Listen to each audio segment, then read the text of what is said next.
Hello friends, പുതിയൊരു വീഡിയോയിലേക്ക് എല്ലാ കൂട്ടുകാർക്കും ഒരിക്കൽ കൂടി സ്വാഗതം. ഇന്ന് ഞാൻ ഉണ്ടാക്കാൻ പോകുന്നത് ബ്രെഡ് കൊണ്ടൊരു 4 മണി പലഹാരമാണ്. അതിന് വേണ്ടിയിട്ട് ഞാനിവിടെ കുറച്ച് ബ്രെഡ് എടുത്തിട്ടുണ്ട്. അത് ബട്ടറിലൊന്ന് ചൂടാക്കി എടുക്കുകയാണ് ചെയ്യുന്നത്. അത് ചൂടാകുമ്പോഴത്തേക്ക് ഞാനിവിടെ കുറച്ച് വെജിറ്റബിൾസ് കട്ട് ചെയ്ത് വെച്ചിട്ടുണ്ട്. ക്യാപ്സിക്കം, സവാള, ക്യാരറ്റ്, ചെറിയൊരു തക്കാളിയും കൂടെ. അപ്പോൾ അതും അരിഞ്ഞ് വെച്ചിട്ടുണ്ട്.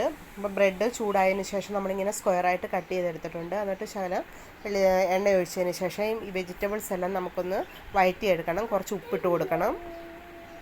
ആദ്യം ഞാൻ സവാളയും ക്യാരറ്റും കൂടി ഇട്ടൊന്ന് വഴറ്റിയെടുക്കുന്നുണ്ട്. അത് കഴിഞ്ഞിട്ട് കുറച്ച് ക്യാപ്സിക്കം കൂടി ഇട്ട് വഴറ്റുന്നുണ്ട്. ക്യാപ്സിക്കവും കുറച്ചൊന്ന് വാടിയാൽ മതി, ഒരുപാടങ്ങ് വേവിക്കേണ്ട. ഒരു ശകലം തക്കാളിയും കൂടെ ഇത് ക്യൂബായിട്ട് കട്ട് ചെയ്തിട്ട് കൊടുത്തിട്ടുണ്ട്. അപ്പം ജസ്റ്റ് ഒന്ന് വാടി വന്നതിന് ശേഷം നമുക്ക് കുറച്ച് ചില്ലി ഫ്ലേക്സ് ഇട്ട് കൊടുക്കാം. കുറച്ച് എരിവിനനുസരിച്ച് ഇട്ട് കൊടുക്കാം. കുറച്ച് കുരുമുളക് പൊടിയും കൂടി ഞാൻ ഇട്ട് കൊടുത്തിട്ടുണ്ട്. എന്നിട്ട് അതും കൂടി ഒന്ന് ചൂട് പിടിപ്പിച്ചെടുക്കണം. ഇനി ഇവിടെ ഞാൻ കുറച്ച് ടൊമാറ്റോ സോസും കൂടെ ഒഴിച്ച് കൊടുക്കുന്നുണ്ട്. അതിനുശേഷം റെഡ് ചില്ലിയുടെ സോസും കൂടെ ശകലം ഒന്ന് ഒഴിച്ച് കൊടുക്കുന്നുണ്ട്. പിന്നെ സോയ സോസും കൂടെ എല്ലാം ശകലിച്ച് ഒഴിച്ച് കൊടുക്കുന്നുള്ളൂ. അതും ചെറുതായിട്ടൊന്ന് ചൂട് പിടിപ്പിച്ചതിന് ശേഷം നമ്മൾ കട്ട് ചെയ്ത് വെച്ച ബ്രെഡും കൂടെ ഇട്ട് കൊടുക്കണം.